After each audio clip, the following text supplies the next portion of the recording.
আমাদের বাড়িতে আজকে অতিথি এসেছে, ঠিক আছে। এরকম অতিথি আমাদের বাড়িতে অনেকবারই আসে, তবে আজকে এদের সংখ্যাটা একটু বেশি। দেখো, এর মনে হয় মৃগী রোগ হয়েছে, বেঁকে চলে গেছে।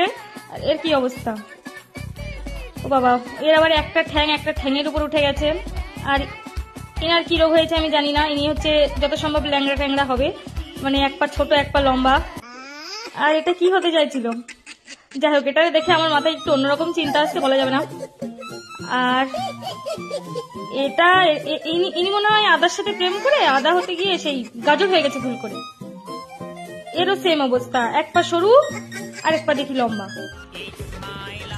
ও বাবা, এ তো দেখি আলাদাই লেভেলের। এনার খালি মুন্ডুটাই নেই, এনার পা আছে, হাত আছে, শুধু মুন্ডুর অভাব। মুন্ডু লাগিয়ে দিলে পুরো মানুষ না, সরি, গাজর মানুষ কি বলে, যাই হোক, কিছু একটা হবে তো এরকম। আর বাকি যা আছে সবই হচ্ছে টেরা বেকা লোক। তো ঠিক আছে, তো তোমাদের কার কার বাড়িতে এরকম মানে টেরা বেকা অতিথি গেছে বা যাই, তোমরা অবশ্যই কমেন্ট করে জানিও।